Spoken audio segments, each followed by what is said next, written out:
Hello and welcome to What's in this week's Oban Times with me, Kathy Griffiths. Me, Owen Wild. And me, Sandy Neal. What a week of stories we've got lined up for you. From tales of immense courage and huge generosity to a bit of a stink on Mull and more.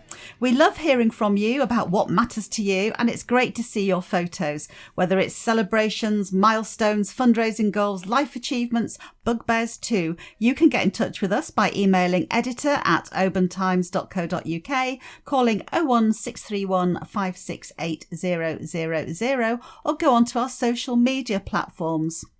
It was a humbling experience this week to chat with awesome Oban mum Claire Telfer, who is back home after extreme cancer surgery so complex it could only be carried out by specialists 400 miles away in Birmingham.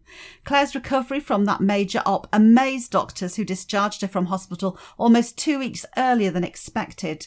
Claire and her family are giving thanks not just to the surgeon who has given her a second chance of life, but also to our fantastic community who helped fund a private ambulance to bring her back up the road, and also donated thousands of pounds left over to 3 cancer charities. Big round of applause to you all.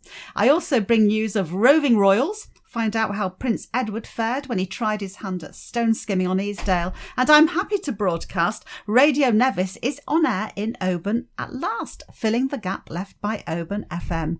Owen, what have you got for us? Thank you, Kathy. Well, new rules from Scottish Water have kicked up a stink on Mull, as septic tanks are now unable to be emptied on the island. Lochgilphead-based Septic Tank Services, which has been emptying tanks on Mull for over a decade now, have tried to work with Scottish Water towards a solution, but have been met with a rude response, and are now likely to be forced to pull out of the island altogether, leaving more than 200 tonnes of waste stranded. Also on the topic of Mull and sewage, we look into the mysterious sewage leak, which has plagued Tobermory Harbour for 2 weeks now. A care ceiling is to be considered for Argyll and Bute as part of cost-cutting measures to save the HSCP from financial ruin. A decision on whether or not to explore this possibility will be made today, Wednesday, May 28th.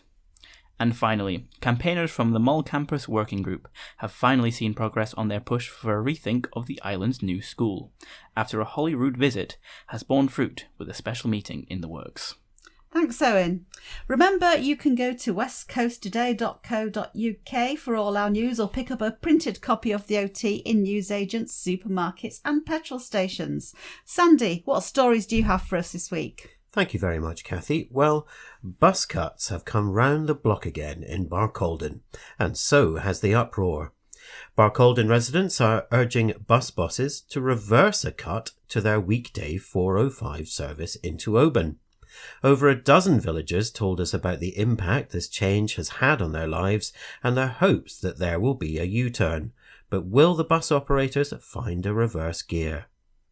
Islanders on the Sunshine Isle are set to harness solar power. The council has granted permission for over 80 solar panels to be installed in Crossapole. Tyree Community Development Trust said it is still exploring funding to build the panels as a way to generate income in the future.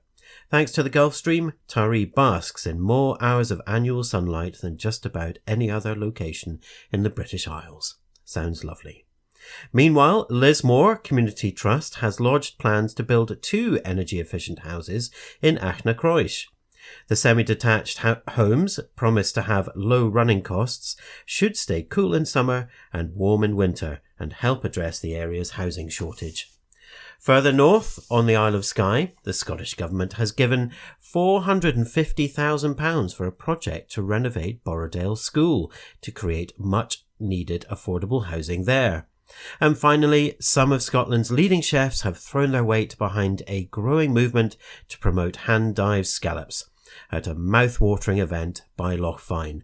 And I have to say, my lifelong mission to cook the perfect scallop is ongoing. Kathy, back to you. Well, when you've perfected it, give me a call and I'll come round. Absolutely.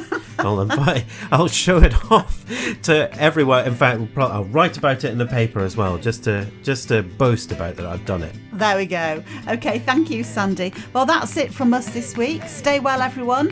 It's goodbye from me, Kathy Griffiths. Goodbye from me, Owen Wild. And goodbye from me, Sandy Neal. Bye. Bye. Hey, hey.